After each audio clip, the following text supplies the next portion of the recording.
요즘 암호화폐 시장을 보면은 비트코인 현물 ETF 승인 같은 굵직한 소식들이 연이어 터져 나오면서 월가의 거대 자본이 드디어 움직이기 시작했다는 분석이 많습니다. 하지만 조금 더 깊이 들여다보면 수십조, 수백조 원을 움직이는 월가의 진짜 스마트 머니들은 여전히 시장의 문턱에서 머뭇거리고 있다는 것을 알 수 있습니다. 그들이 이토록 유망해 보이는 시장에 왜 본격적으로 뛰어들기를 주저하는 걸까요? 근본적인 원인은 바로 현재 미국 암호화폐 시장이 처한 극심한 규제 혼란에 있습니다. 서로 다른 규제 기관들이 각자 다른 신호를 보내며 시장 참여자들을 혼란에 빠뜨리고 있는 것입니다. 한쪽에서는 증권거래위원회, 즉 SEC가 특정 암호화폐를 주식과 같은 증권으로 봐야 한다고 주장하며 강력한 규제의 칼날을 들이대는 반면, 다른 한쪽에서는 상품선물거래위원회, CFTC가 금이나 원유처럼 상품으로 취급해야 한다고 맞서고 있습니다.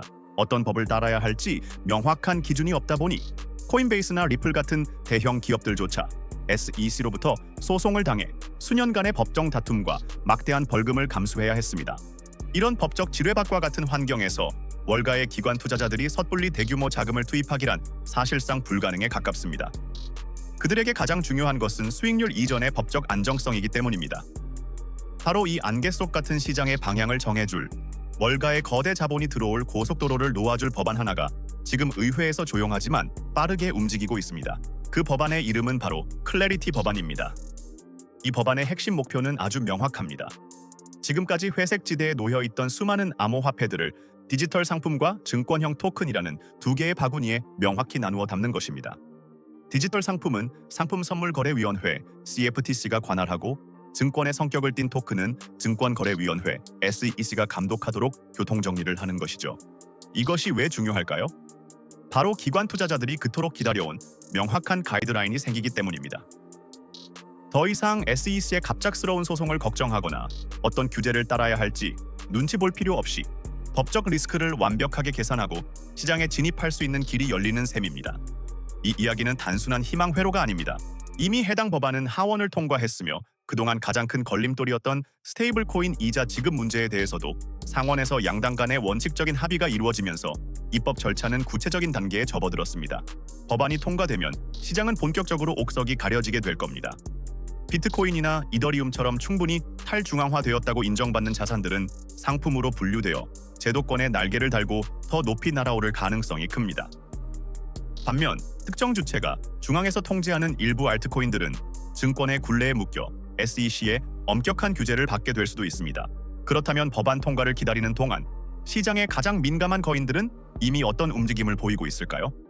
놀랍게도 그 해답은 우리 지갑 속 카드 회사에서 찾을 수 있습니다. 그 변화의 중심에는 충격적인 데이터가 있습니다. 달러와 가치가 연동되는 스테이블 코인의 주간 거래량이 전 세계 결제 시장의 제왕인 비자의 거래량을 추월해버린 사건입니다. 이 압도적인 수치 앞에서 전통 금융의 상징과도 같았던 비자와 마스터카드는 경쟁하는 대신 아예 그 흐름에 올라타는 전략으로 선회했습니다. 마스터카드는 스테이블 코인 인프라 기업을 인수했고, 비자 역시 관련 기업들과 손을 잡고 자사의 거대한 결제망에 스테이블 코인을 직접 통합하는 작업에 착수했습니다. 이것은 단순히 새로운 기술을 도입하는 차원의 이야기가 아닙니다. 자신들의 시장을 잠식하던 기술과 시스템을 자신들의 심장부로 끌어들인다는 것은 암호화폐가 더 이상 투기 자산이 아닌 공식적인 결제 수단으로서의 가치를 제도권 스스로가 인정한 것이나 다름없습니다. 즉, 월가와 규제 당국의 승인 이전에 시장의 가장 중요한 플레이어들이 먼저 암호화폐의 제도권 편입에 대한 강력한 신호탄을 쏘아 올린 셈입니다. 흥미로운 점은 이러한 글로벌 기업들이 스테이블 코인 기술을 시험하고 상용화할 최적의 장소, 즉 테스트베드로 바로 한국 시장을 주목하고 있다는 사실입니다. 이미 전 세계 최고 수준의 디지털 결제 인프라와 높은 사용 경험을 갖춘 한국 소비자들은 이들에게 가장 매력적인 시장일 수밖에 없습니다. 결제 대기업들의 움직임이 거대한 빙산의 일각이라면 수면 아래에서는 이미 어떤 일들이 벌어지고 있을까요? 그 보이지 않는 손의 정체는 우리가 막연하게 상상했던 것보다 훨씬 더 거대하고 조직적이었습니다. 최신 데이터를 보면 현재 전 세계적으로 무려 3,509개에 달하는 기관이 비트코인을 대량으로 그리고 전략적으로 보유하고 있는 것으로 확인됩니다. 이들이 시장의 소음에 흔들리지 않고 조용히 축적한 비트코인의 양은 약 400만 개에 달하며 이는 비트코인 전체 발행량의 19%에 육박하는 압도적인 규모입니다. 이 숫자가 의미하는 바는 명확합니다. 비트코인 시장의 주도권이 개인 투자자에서 기관으로 넘어가고 있음을 보여주는 가장 강력하고 직접적인 증거인 셈이죠. 특히 올해 초 비트코인 현물 ETF가 역사적으로 승인된 순간은 이 거대한 흐름의 기폭제가 되었습니다. 월가의 인식은 그야말로 180도 바뀌었습니다. 과거에는 그저 변동성 높은 위험 자산으로 치부되던 비트코인이 이제는 기관들의 자산 포트폴리오에 반드시 편입해야 할 디지털 금이자 새로운 시대의 필수 자산으로 자리매김하기 시작한 것입니다. 이는 단순히 가격이 오르고 내리는 차원의 문제가 아니라 자산의 본질과 시장 참여자의 패러다임 자체가 근본적으로 전환되고 있음을 보여주는 결정적인 신호탄입니다. 이미 발행량의 5분의 1 가까이를 기관이 차지했다는 사실도 놀라운데, 만약 이보다 훨씬 더 거대하고 안정적인 자금의 물결, 예를 들어 미국인 전체의 퇴직연금이 이 시장으로 흘러 들어올 수 있다면 어떻게 될까요? 지금까지 이야기한 현물 ETF는 어쩌면 거대한 변화의 서막에 불과할지도 모릅니다. 이제 우리는 잠재적으로 시장에 쏟아져 들어올 수 있는 자금의 차원이 완전히 다른 이야기를 시작해야 합니다. 바로 미국의 401K, 즉 확정기여형 퇴직연금 시장입니다. 이 시장의 전체 운용 자산 규모는 무려 12조 달러, 우리 돈으로 환산하면 약 1경 8천조 원에 달하는 천문학적인 액수입니다. 그동안 이 거대한 자금은 규제와 법적 책임 문제 때문에 비트코인에 접근할 엄두조차 내지 못했습니다. 그런데 최근 미국 노동부가 이 견고한 벽을 허물 수 있는 결정적인 규정안을 제출하면서 상황이 급변하고 있습니다. 이 규정안의 핵심은 세이프 하버 조항입니다. 쉽게 말해 연금 운용사들이 고객에게 비트코인 투자 선택지를 제공했을 때 설령 손실이 발생하더라도 법적인 책임에서 자유로워질 수 있는 안전장치를 마련해준다는 의미입니다. 이 규정안이 통과된다는 것은 단순히 돈이 더 들어온다는 차원을 넘어섭니다. 401K를 통해 유입되는 자금은 단기 차익을 노리고 치고 빠지는 투기성 자금이 아닙니다. 수십 년을 내다보고 꾸준히 적립되는 세상에서 가장 끈질기고 안정적인 성격의 장기 자금입니다. 한번 설정된 포트폴리오 비중에 따라 매년 기계적으로 자금이 유입되는 거대한 파이프라인이 생기는 셈이죠. 이는 비트코인 가격의 하방 경직성을 극도로 강화하고 시장의 변동성을 획기적으로 줄여주는 역할을 하게 될 것입니다. 이처럼 거대한 자금 유입 가능성 앞에서 월가는 비트코인의 미래를 어떻게 보고 있을까요? 물론 구체적인 가격 전망은 엇갈리지만 이들이 공통적으로 동의하는 한 가지 사실과 그럼에도 불구하고 우리가 반드시 짚고 넘어가야 할 핵심 리스크는 무엇일까요? 월가의 시선은 이제 한 곳으로 모이고 있습니다.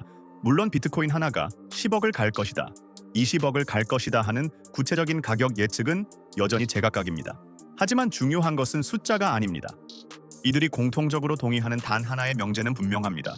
비트코인이 더 이상 편입할지 말지를 고민하는 선택의 영역이 아니라 어떻게 편입할지를 고민해야 하는 필수 자산의 영역으로 들어왔다는 새로운 공감대입니다. 과거에는 위험을 감수하는 일부 투자자들의 선택지였다면 이제는 비트코인을 편입하지 않는 것이 오히려 포트폴리오 관리의 실패로 여겨질 수 있다는 패러다임의 전환이 월가 깊숙이 자리 잡은 것입니다. 하지만 투자에서 가장 위험한 것은 장밋빛 미래만 보고 섣불리 뛰어드는 것이겠죠. 이 거대한 변화의 이면에는 우리가 반드시 인지하고 관리해야 할 명백한 리스크들이 존재합니다. 가장 먼저 한국의 규제 불확실성입니다. 미국이 클래리티 법안을 통해 암호화폐의 법적 지위를 명확히 하려는 큰 걸음을 내딛는 동안 한국은 여전히 규제의 방향성이 명확하지 않은 상태입니다. 이는 국내 기관 투자자들의 시장 진입을 가로막는 걸림돌로 작용할 수 있습니다. 두 번째는 기술적인 차원의 위협인 양자 컴퓨터의 문제입니다. 현재의 암호화 기술을 무력화시킬 수 있는 양자 컴퓨터가 상용화될 경우 비트코인의 보안 체계 자체가 흔들릴 수 있다는 기술적 리스크는 여전히 잠재적인 위협으로 남아 있습니다. 마지막으로 이 모든 제도권 편입의 서사를 이끌고 있는 미국의 정치적 변수입니다.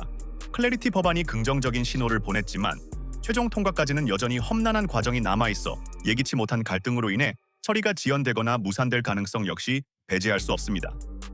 이처럼 거대한 기회와 명백한 리스크 사이에서 투자자들은 제도권 편입이라는 기대감과 동시에 이미 너무 늦은 건 아닐까 하는 불안감을 느끼고 있습니다.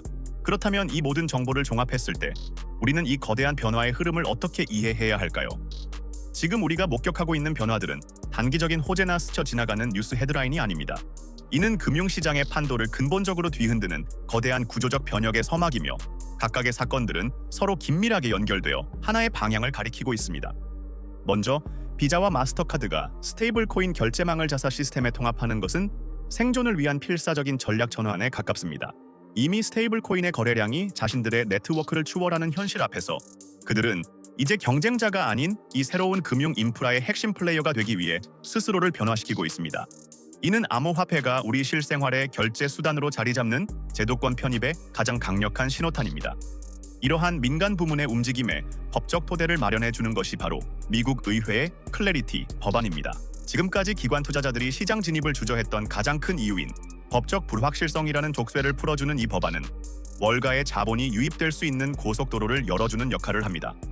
그렇다면 이 고속도로를 통해 들어올 자금의 규모는 어느 정도일까요? 바로 여기서 우리는 무려 12조 달러 규모의 미국 퇴직연금 401k 시장을 주목해야 합니다. 미국 노동부가 연금 운용사들이 법적 책임 부담 없이 비트코인 투자를 허용할 수 있도록 규정안을 제출한 것은 시장의 가장 보수적이고 장기적인 자금이 암호화폐 시장으로 향할 수 있는 물꼬를 터주는 역사적 사건입니다. 결국 이 모든 현상은 하나의 거대한 톱니바퀴처럼 맞물려 돌아가고 있습니다. 비자와 마스터카드가 인프라를 깔고 의회가 법률이라는 토대를 다지고 그 위로 12조 달러 규모의 기관 자금이 흘러들어올 준비를 하는 것입니다. 이는 2024년 초 비트코인 현물 ETF 승인과 그 맥을 같이 합니다. 승인 전까지는 수많은 논쟁이 있었지만 한번 열린 문은 시장의 패러다임을 영구적으로 바꾸었습니다. 지금 벌어지는 일들은 ETF보다 훨씬 더 거대하고 근본적인 변화입니다.